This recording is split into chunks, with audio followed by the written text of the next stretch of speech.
Les grandes réalisations découlent souvent de grands sacrifices et ne résultent jamais de l'égoïsme.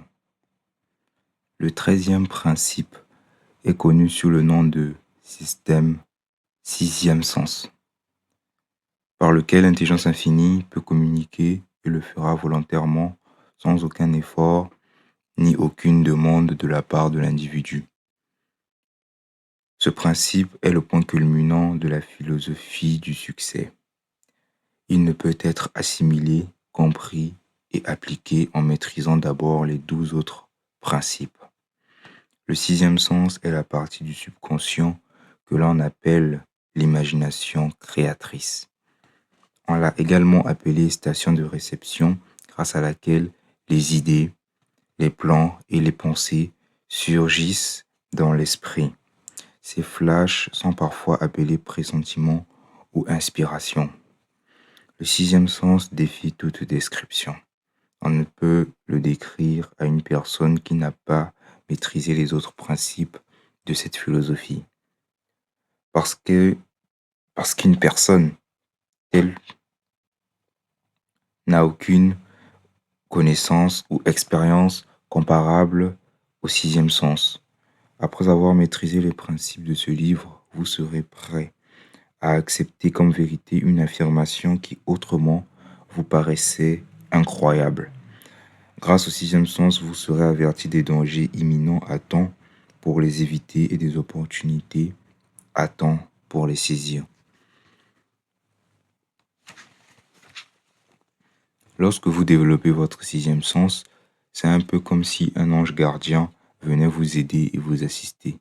Un ange gardien qui vous ouvrira à tout moment la porte du temple de la sagesse. Je ne crois pas au miracle et je n'en suis pas non plus partisan, pour la simple raison que je connais suffisamment la nature pour comprendre qu'elle ne s'écarte jamais des lois qu'elle a établies. Cependant, je crois que certaines de ces lois sont tellement incompréhensibles qu'elles produisent ce qui semble être des miracles. Le 6e sens est le plus proche du miracle que j'ai connu.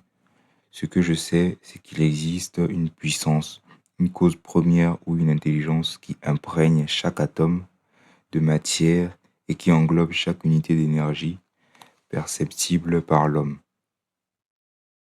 Je sais que cette intelligence infinie qui transforme les glands en chêne, qui permet à l'eau de dévaler au bas de la montagne en réponse à la loi de la gravité, qui fait succéder le jour à la nuit et l'été à l'hiver, chacun conservant sa place et sa relation avec l'autre.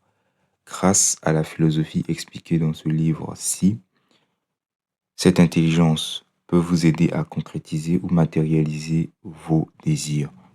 Je le sais pour l'avoir expérimenté et éprouvé. Les chapitres précédents vous ont conduit pas à pas à ce dernier principe. Si vous avez maîtrisé chacun des principes précédents, vous êtes maintenant prêt à accepter sans scepticisme ces affirmations extraordinaires.